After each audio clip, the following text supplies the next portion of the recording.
Hey everyone, once again welcome back to my YouTube channel. How is you all? I hope you are doing great. So Manu Thakur this side.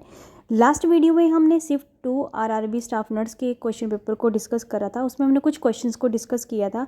आगे के questions को हम आज की video में continue करेंगे। Video start करने से पहले मेक श्योर आप लोगों ने मेरा चैनल सब्सक्राइब किया हो with bell notification on, so that जब भी नेक्स्ट वीडियो में अपलोड करूँ आप तक नोटिफिकेशन मिल जाए। बाकी मेरे सोशल मीडिया लिंक्स हर वीडियो के डिस्क्रिप्शन में डले होते हैं, वहाँ भी मुझे फॉलो कर लीजिएगा। एग्जाम से रिलेटेड कोई भी नोटिफिकेशन आता है या रिजल्ट से रिलेटेड टेलीग्राम चैनल के थ्रू या फिर व्हाट्सएप ग्रुप के थ्रू आपको बता दिया जाता है। बाकी आपका कोई डाउट या क्वेरी होती है related to question, related to topic, तो आप मुझे इंस्टाग्राम पे डीएम कर सकते हैं। सो चलिए शुरू करते हैं आज का video. Start with the first question. First question is the arterial blood gas ABG analysis report shows that a decrease by a carbonate level and pH value denote options are respiratory acidosis, metabolic acidosis, respiratory alkalosis and metabolic alkalosis. So which one is the right answer? So the right answer is option B, that is metabolic acidosis. Option B is the correct answer. So arterial blood gas ABG का use क्या होता है? ABG is use to measure the levels of oxygen and carbon dioxide saturation. Okay, the lungs oxygenate the blood and excrete the carbon dioxide. So the ABG analysis help to find these level of arterial blood. तो normal यहाँ पे आप value देख लेना। यहाँ पे steps भी दिए गए हैं, इनको भी ध्यान से देख लेना। फर्स्ट स्टेप क्या है? Assess the pH levels, increase pH acidosis, decrease pH alkalosis. तो ऐसे ही सारे स्टेप यहाँ पे दिए गए हैं, इनको ध्यान से एक बार देख लेना। सो यहाँ पे आप देख सकते हैं लो pH प्लस लो PaCO2 क्या बना हमारा? Metabolic acidosis. ठीक है, ऐसे ही मेटाबॉलिक एल्कलोसिस है, ऐसे ही रेस्पिरेटरी एल्कलोसिस है। तो ये सारी चीज़ें आप एक बार ध्यान से देख लेना। To the next question.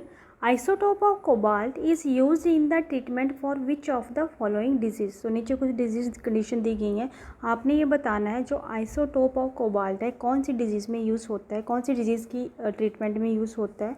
So options are anaemia, cancer, goiter, AIDS. So which one is the right answer? So right answer is option B, that is cancer. So isotopes क्या है? Isotopes are atoms of a chemical element that have the same atomic number but have a different atomic mass. Clear है? तो ये कुछ example दिए गए हैं isotope of cobalt के।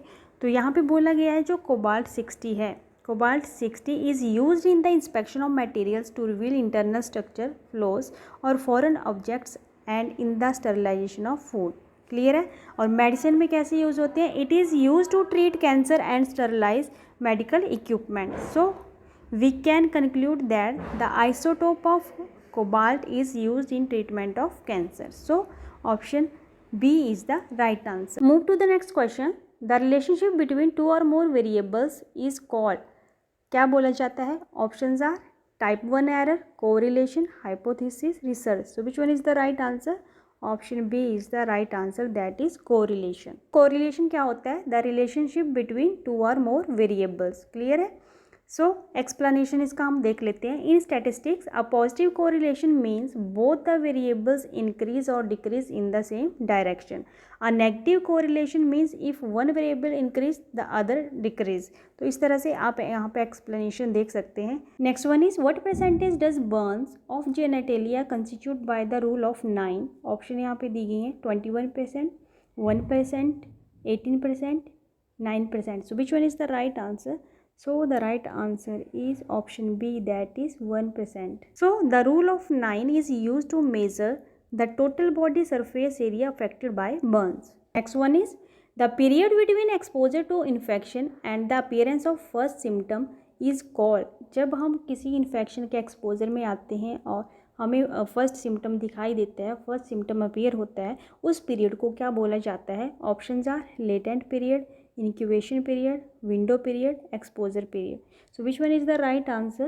So the right answer is option B, that is incubation period. Incubation period क्या होता है? It is the time interval of an organism entering into the host body till the symptom appear. Okay, the organism multiplies in the host during the incubation period. Clear है?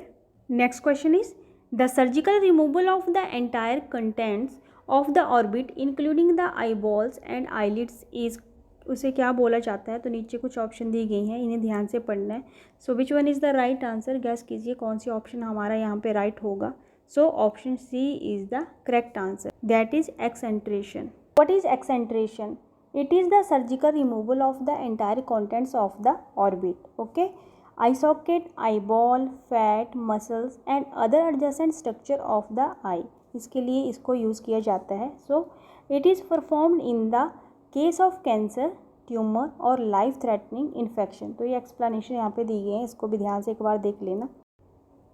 Next question is which cells are that takes part in innate immunity by killing virus infected cells. Options are macrophages, T cells, NK cells, neutrophils. तो guess कीजिए which one is the right answer.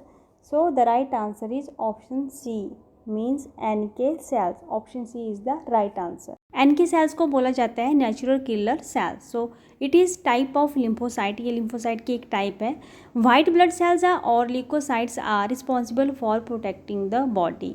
ठीक है, तो यहाँ पे आप देख सकते हैं NK cells protect against a variety of microbes along with arising tumour cells. So therefore these cells play an important role in tumor immunosurveillance. So the option C is the correct answer. Next one is an accumulation of blood in the intrapleural space is. उसे क्या बोला जाता है? तो नीचे कुछ option दी गई हैं, इन्हें ध्यान से देख लेना. First one is chylothorax, tension pneumothorax, pneumothorax, hemothorax. So which one is the right answer? So the right answer is option D, that is hemothorax. Option D is the correct answer. Is hemothorax an accumulation of the blood in the pleural cavity is called hemothorax. ठीक है, बाकी जो हमारे पास option थी tension pneumothorax और chylothorax, उनके बारे में नीचे सारा दिया गया डिटेल में. इसको भी एक बार पढ़ लेना सो दैट आपको पता लग जाए कि न्यूमोथोरैक्स किसे बोला जाता है ना, काइलोथोरैक्स किसे बोला जाता है. तो इनके बारे में भी आपको थोड़ा सा आइडिया हो जाएगा. Question, the role of a nurse in protecting the patients human and legal rights is that of.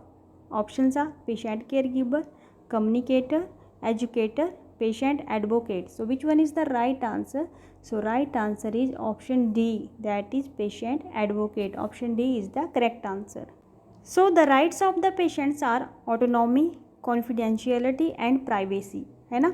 Okay, so a nurse promote equality. नर्स क्या करती है? इक्वालिटी को प्रमोट करती है and they ensure that the rights of patients are secured. Next one is a group of ocular condition characterized by optic nerve damage, increased intraocular pressure and associated vision loss is seen in patient with. Options are glaucoma, corneal dystrophies, cataract, keratoconus. So which one is the right answer? So the right answer is option A, that is glaucoma. Option A is the right answer. Next question is psychotherapeutic use of movement is called.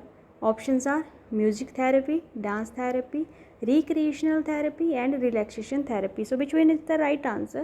So the right answer is option B, that is dance therapy. Option B is the correct answer.